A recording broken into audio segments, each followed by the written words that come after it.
Hey, what's up, CAUSENETIC family? Welcome to the CAUSENETIC podcast. Powered by the YMCA of Metropolitan Dallas. Cosmetic means being a person or thing that gives rise to a phenomenon that is dynamic or energizing. Hey, we're tackling topics and telling the truth. I'm Rodrigo Ross. And I'm Keith Benson. So today, not tomorrow, but today, yes, we have another installment. One of my most favoriteest things to do is to have these installments where we get to talk to the featured cover stories of Community Rec magazine. And today, I am excited just the same. Please welcome to the podcast, to the CAUSENETIC podcast, the cover story for Community Rec magazine for a feature called, you ready? yes. Not Slowing Down. I love it. That sounds like a song. Is that? It's not. It's the cover story, Keith. It's not a song. I could hear some. No, you can't. And please don't sing it. Whatever you hearing, please don't sing it. Not Slowing Down, cover story, Community Rec magazine, the one, the only CEO of the YMCA of Bucks and Hunterdon counties, Zane Moore. Welcome to the podcast. Oh my gosh, thank you. You guys are, I love you guys. You're fun. Hey, where's Kurt? Where's Kurt? Is he around? Kurt Hazelbaker, does he come on these with you guys? We featured him a couple of times. He doesn't usually be around when we're recording. All right. We make too much fuss. I don't know. But he's definitely around. We've had him a couple of times. Tell him I said hello. Yes. Thanks for having me. Pleasure to be here. Thank you for joining us. So cover story, Community Rec magazine, and what I love is you shared it with your entire team. Right? Like other people, they went up there and they face took up the whole cover. It happened. It happened, you know? You in the background, right? Okay. Once again, we got to ask the question. So here we go, Zane. Everyone who is on this podcast now, who has been on the cover of Community Rec magazine, say aye. Aye. Aye. The people who have not, say nay. Not right now.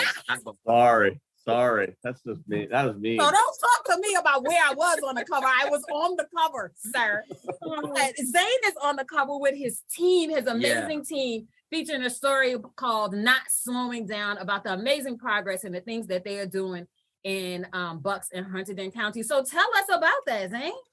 Yeah, it was fun. And I'm glad you noticed I didn't stand there alone because they asked me to. They wanted to do the photo shoot. And I said, you know what? I don't want to be on a cover by myself. That's just not who we are. I got a great team. I'm surrounded by such great people. That was my executive committee from my board.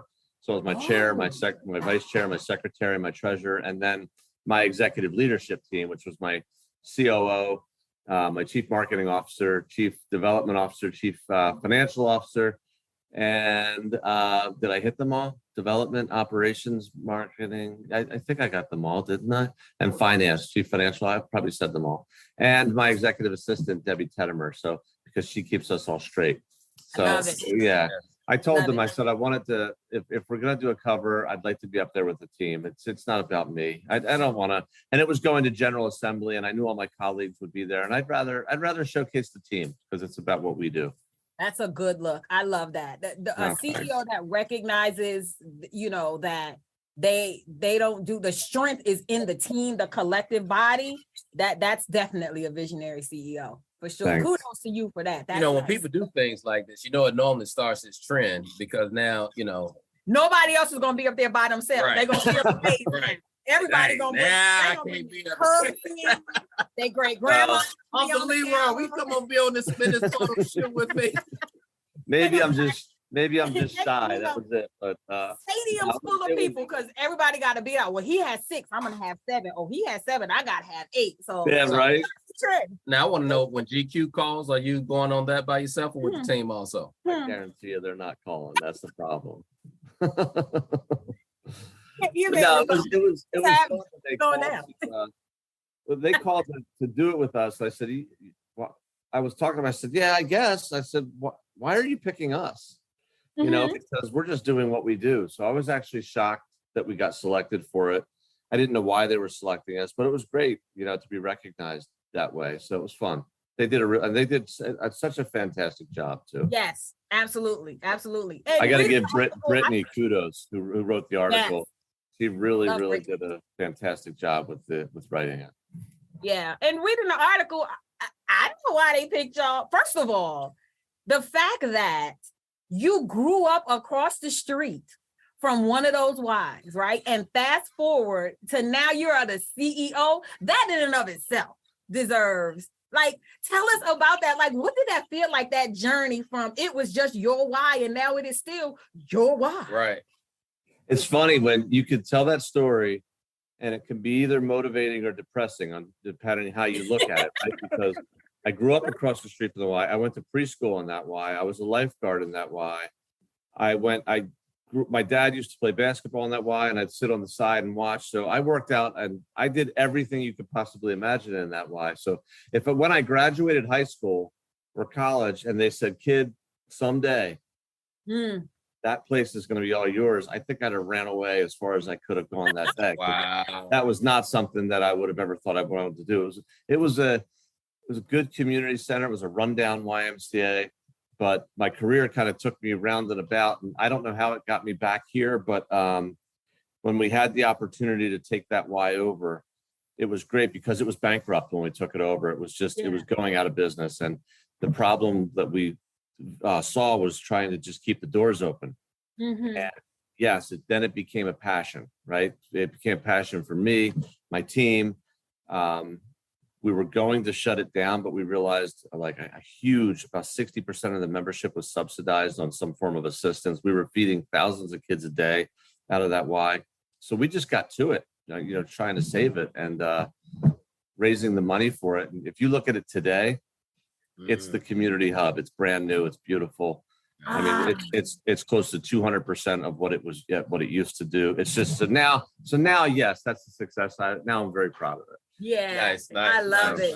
Yeah. So second generation coming through the YMCA, dad played there, and then you get to hang out, run, make the calls to make it a better community. And I would say one of my earliest memories was me walking out of a YMCA when I had to be no more than 2 or 3 years old. Like I still had that memory in my mind. Wow. And I had the opportunity to go back and run that same Y also. Really?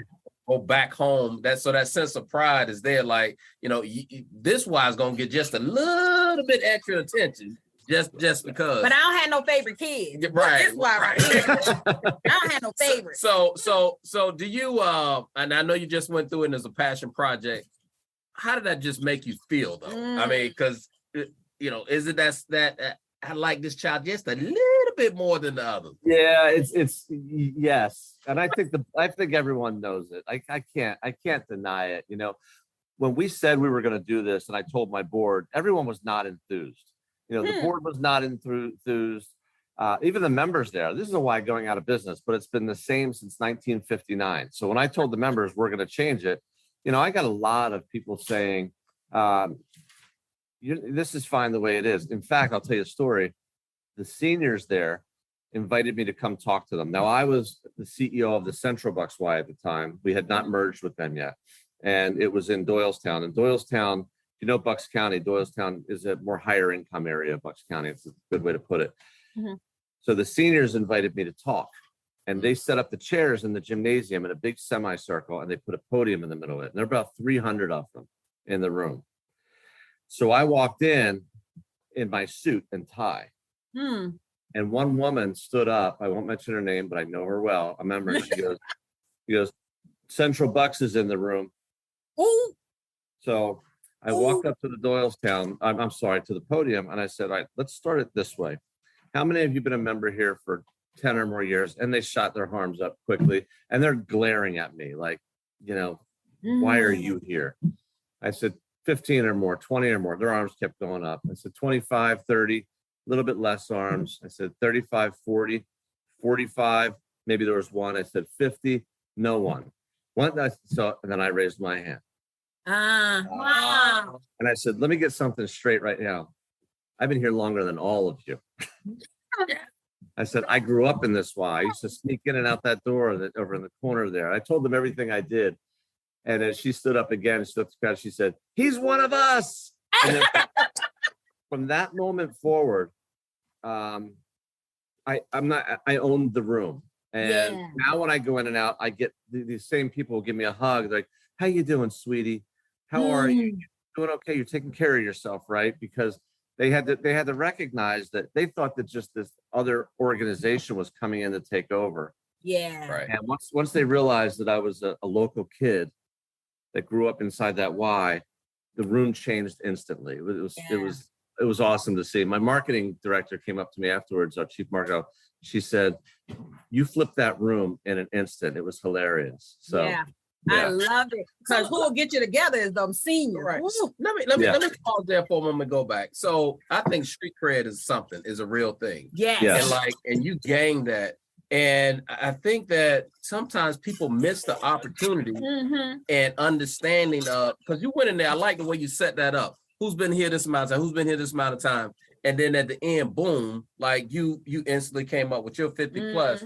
But people miss the opportunity to take advantage of establishing credibility. I think building relationships and kind of instantly do that. So can you talk just a little bit about kind of really what was your plan, your idea when you went in there and you thought about that particular intro right there? So I had a vision that Bucks County was made up of 3 different YMCAs. So there was Upper Bucks, which is more of a rural type of area, and there's Central Bucks, which is more of a high income area, and there's Lower Bucks, which is more of the blue collar, lower income area where I grew up. So and they don't cross paths, right? They could be 3 different states in one county. And it's a county made up of over 200,000 people. So it's a big county, but they just don't cross. So when I started to have the vision of merging them together under one umbrella, it was not met well. It was like, no, we're not like that part of the county, or we're not like that part of the county. But the being that having the street cred and knowing the county helped a lot. And what happened was people told us, you'll never raise the money to rebuild that Y. Right? We raised over $30 million. And people told us we would never raise the money to build that Y.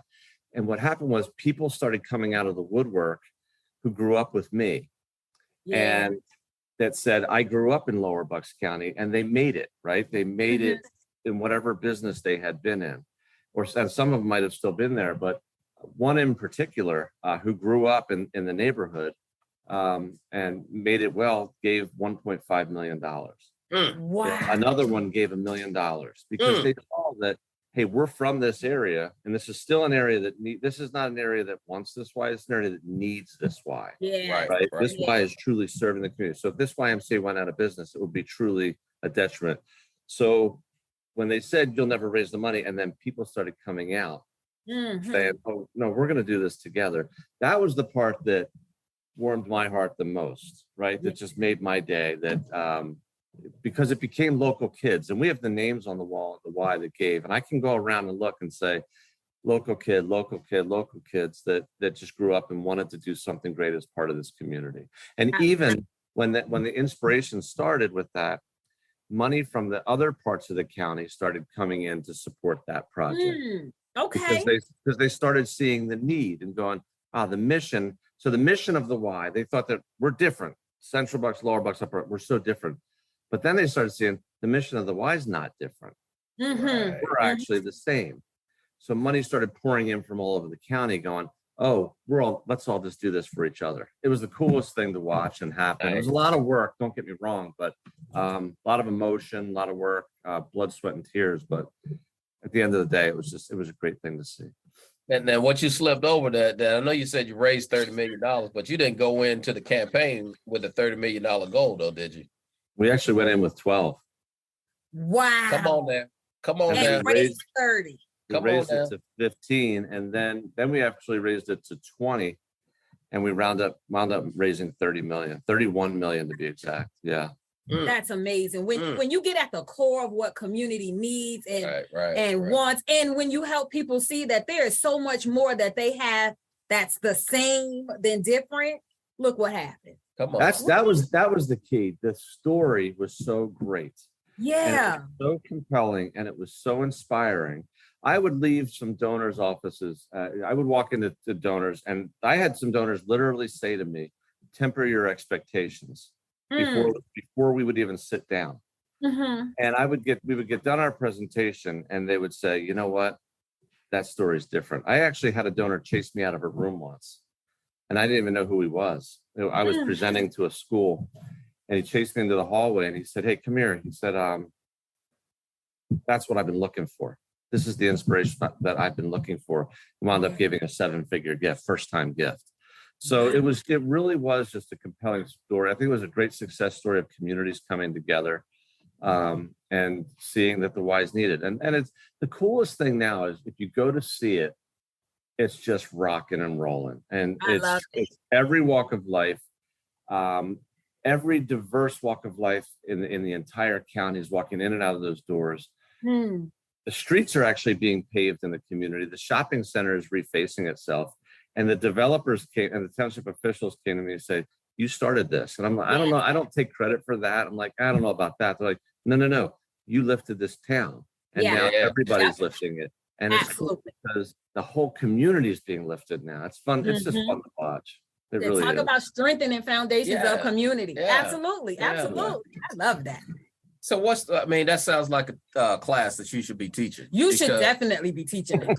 It sounds like you invested in a place that like everybody wasn't on board, but then you flipped it and you captured the community, because it's very easy to be able to go over and say, you know what, we need a building over in this other place right here. Well, we see by the formula, quote unquote formula, right? Because there are some Ys who use a formula. Not to say the formula is bad. I just think there may be some few missing pieces of the formula, because if you just take it, it'll cause you to only build YMCAs in certain communities, right? That lower Bucks wouldn't have been one of those communities in that formula. You just nailed it. When we first started this campaign, my chief development officer, Debbie Santup, and I would go into donor calls with this presentation, and it was buttoned up and spiraled and our business cards tucked in, and we had all this stuff.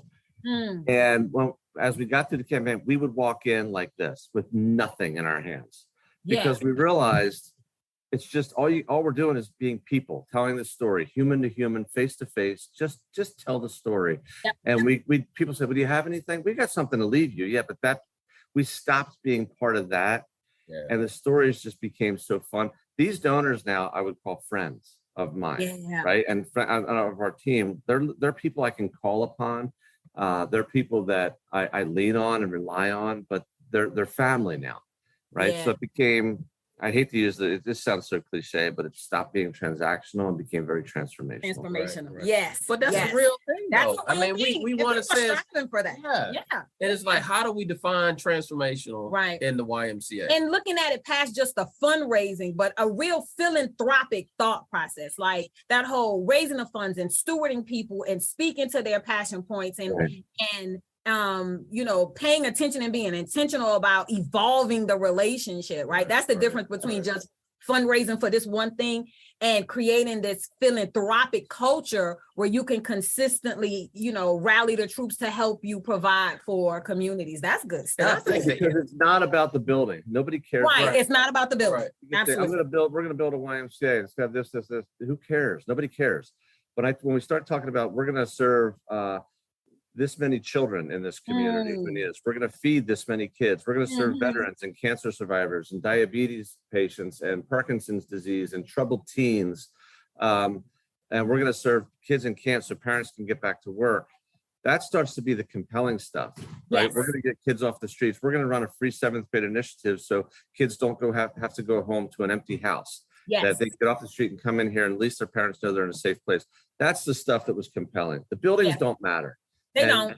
No. And having that menu of items, people could say, you know what, I was never about the why, but tell me more about your veterans program, because that resonates with me. Right. So I think you used the word earlier, is that you say you can now call these people friend. And like, if we can go in with that being the end goal, it's like, how do we build this relationship? Yes, we want to, make an ask for this, but you know what? I don't want this to be a one-time transaction. I want this is something to be on a legacy standpoint. Right. You know what? After this is, as we go through all of this, and even afterwards, like we're having lunch for just because, not just because I want to make an ask to you about building a friendship. So I love the way you present that right there. I had that last week. We took one of our greatest donors out, and they kept waiting, and they said, we're having a great lunch, we're having a conversation. They every time a pause would come, they'd look at us and go, okay. And we laughed and we said, we're not asking you for money if that's what you're waiting for. We literally just wanted to have lunch and, thank you for everything you've done. And now, if you want to pay for lunch, we'll take that. yeah, we'll pay for it. If you want to order dessert, then thank you. He did pay for it too. So, but that's it. You're right. You got to stay close, and you don't want them every time you see you coming like, I'll get my wallet out. Yeah. The other thing, because I'm involved in a project similar here in Dallas right now, where we're getting ready to build a brand new facility in an under-resourced neighborhood. And the thing that really excites me about the project is the fact that the residents in the community around there are going to have access to this really spectacular new facility with all the bells and whistles and the fresh paint and the wonderful lights and the AC that works really well across the whole building, which is not the case right now in 108-degree Texas. Right. But sidebar just for a moment. Right? But when you talk about just the brick and mortar piece of it, the opportunity to bring this kind of aesthetic beauty to a community that may not necessarily have it all the time, what were some of the nuances and the fun things that you all got to do in that building that really help people recognize that we're centering your comfort? We want you to feel comfortable and have a great place to come. And we want this to be, a shining star in your community. What are some of the things in the building? Yeah, that was dreaming. It was fun because it wasn't only just about with the architects. We actually dreamt up the designs ourselves. Yeah, and you can picture the building, right? It was like a prison, right? So you go in and you'd have to drop breadcrumbs as you went around it, and each room would have a different smell, and that smells from 1959. It's still there. Yeah. You think you see ghosts at night? I never closed that building. I'm like, y'all, the ghost not getting me. Somebody else got to kill it. Yep. I would walk through and say, "Oh, I went to preschool in that room. In fact, I think I put that gum on the wall. It's still there." It's still there. Wow. That was the why. And we dreamt it up as high ceilings, a big lobby where the seniors could sit, and there's a coffee bar and they could play games. And we closed our eyes and said we want it to be like the hub of the community, not just a swimming gym, but a place where people can come and hang out and be. And that's what we built. The lobby it's beautiful. It's just this multi-layer, high ceiling lobby with coffee, and just the lobby is more like a Starbucks than a YMCA. I love it. Yeah. Yes. And it's just, the whole place is welcoming. Where there used to be hallways, now there's one. The whole place you can pretty much see across the entire facility. Yeah. In fact, the facility as it was 67,000 square feet. Oh wow.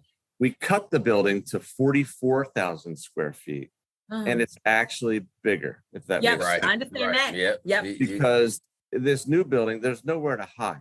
Like there's not a nook or a cranny. The old building was like, there's just turn here.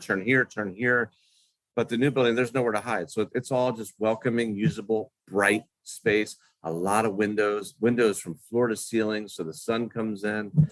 It's gorgeous. I mean, I encourage everyone. So we just did a couple other mergers where they have a similar YMCAs that are older, that we want to bring that same feel into it. So that was fun to dream up. Yeah, people underestimate the aesthetic beauty, right? The appreciation that people have to come in. Everyone wants to be in a nice space. And when you're building community centers that you want to actually be the center of the community, and you focus on putting things and making it a place where people just really feel good, like it's just beautiful to be in. Folks shouldn't underestimate that, especially in lower income neighborhoods, because unfortunately, they don't always have a lot of places that look, and they deserve it. So kudos to you, Zane, for that. Yeah, and I'll tell you what, we realized when we did the study that the community loved the Y, but they weren't using it. But who was using it was the people that needed to use it, right? Or there was a lot of silver sneakers, things like that were using it, but the younger families were going elsewhere. And I actually have a story where I saw a friend of mine who lost a lot of weight, and I looked at him. I said, "You look great, man. What are you doing?" He said, "Oh, I've been working out a lot." I said, "Where?" And he said, "LA Fitness," which is 2 miles from the Y, right up the street. Wow. I said, "Dude, you're breaking my heart. Why not go to the Y?" Exactly. And he looked at me and he said, "Come on, Zane, that place is not an option." And he was right. And I thought, I get it. It's not, because it wasn't. But now all those families are going to the Y. And they're taking the childcare there, and they're doing the swim lessons, and they're playing pickleball, and they're playing basketball, and they're hanging out in the lobby. So they're all there now because, to your point, it's welcoming and it's pretty, right? And it lifts the community. It doesn't just look like something that you don't want to be there. Right. Let me go back to, you talked about the merger. And so a lot of Ys are, close by in many places across the country. And this conversation about merging is there. And yet, you have, well, that's, this side of the town and you got that side of the town, right? Yes. And I don't want to join that side of the town. You just went through that. How does a CEO help make that a smoother process? I mean, because you went through some rocky times in that transition. We went through 3 mergers. We're engaged in our 4th, and I'll tell you what, each one of them gets a little easier, but none of them are easy. The first ones, they were very, very, very difficult. A lot of emotion. The way that you get people think that their Y is different. Everyone thinks, oh, my Y is different, and it's not. You're not different, right? And once we can get them to realize that the volunteers and the staff, you're really just, from my perspective, great people, like salt of the earth, great people looking to serve your community. So whether you're from the lower part of the county or the central or part of the county or the upper or what side of the tracks, you're just good people looking to accomplish the same thing. When they realized that, the guards, the fists came down. And they went, okay. And what I've realized is that when people can lower their guard and start to look at the benefits of the Y and merging together, and people say, well, we're not going to join. Okay, then don't join. Stay that way, the way that you are. Keep struggling. You got no money in the bank, right? Which is what this was. Your staff is struggling. The facilities are, but by coming together, we've been able to create a vision that I'm able to attract and retain great staff because we can create careers. I can pay better. Salaries are better. The benefits are better. You can start here and you can end up full time. You want to be a director, you want to be a VP, you want to be a COO, you want my seat? Fine. We can set up a path for you. We can develop training. So we have the resources now as a larger organization to do all these things. And that to me is what's great, because then you get to create a product. And I know Dallas wise, it's the same thing. It's just opportunity after opportunity after opportunity that you get to create better experience for the members, better experience for the staff. And, I wish otherwise, I wish Ys would look at this more seriously. Again, Bucks County is a great example. There were 3 CEOs, 3 marketing directors, 3 development departments, 3 CFOs, and 3, brochures going out, marketing essentially the same stuff. Right. Yeah. So we can do it a lot more effectively, and we can be better at it. Okay, so you just sound like the professor now. I mean, you just breaking this stuff down in such a way. I mean, you said, because did you hear you say 4? 4. I heard the 4. Okay. He dropped the 4. I just did this 4 times. Did 4. One. Oh, that's cute. Hold my beer, right? You did one. Hold my beer. Guys, I love you guys. So miss me with this. You're not the professor of CEO. Building, just going out and folks running them down to give them a 7-figure.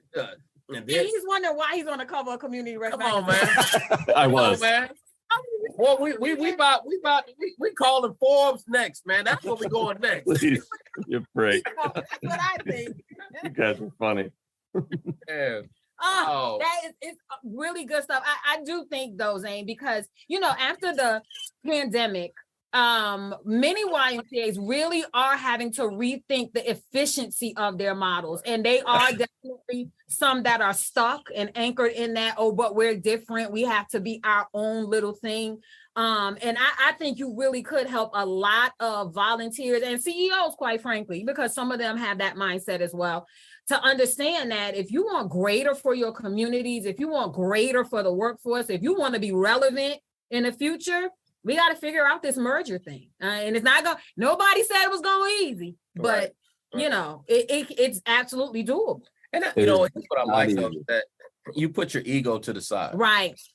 And that's proven just from the mere fact of what we've been talking about, just with your team on the cover. And if you can put that ego aside, right? Like we can go a long ways here in the YMCA. We're doing some. We actually have a saying. It's called "Ego is the enemy."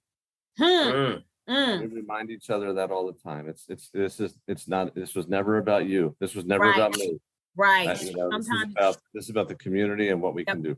Sometimes you just got to say that to people and be like, respectfully, but disrespectfully, it's not about you, right?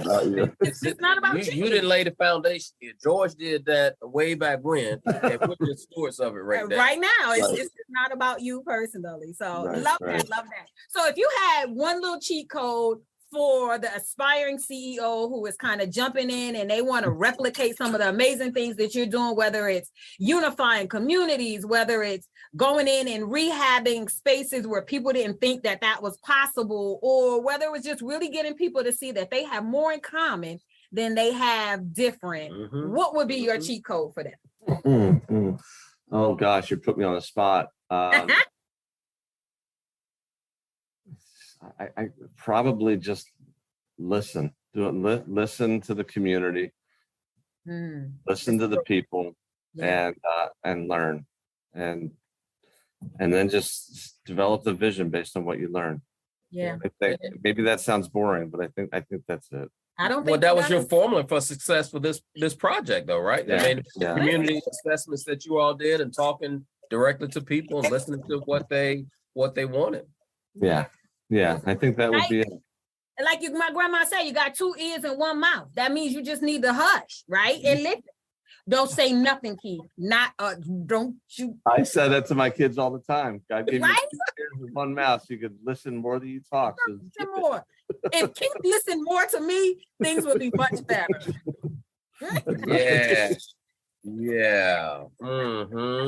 It's so true. It's so true. Well, Zane, this has been amazing. Oh my gosh. It was fun. Thank you. Yes, taking time to talk with us, dropping those gems on the folks. Listen, CAUSENETIC listeners, if y'all didn't take notes, if y'all didn't keep going back in the recording and hear that again, that's shame on you. That's on you, because Zane gave you the cheat codes today. Thank you for joining us on the CAUSENETIC podcast. Thank you. CEO of the YMCA of Hunterdon and Bucks counties, the cover story for Community Rec Magazine with his team and his volunteers, telling y'all, I said what I said, sometimes it ain't about you. Hey, look, before we drop off, want to make sure we give props to our producer, Miss Lashade Leonard. Thank you, Lashade. Hey, Lashade. And thank you all for listening to the CAUSENETIC podcast. Hey, look, while you're out there, subscribe and listen to us weekly. And don't be shy, give us a 5-star review. And as always, be dynamic, be phenomenal, and be CAUSENETIC.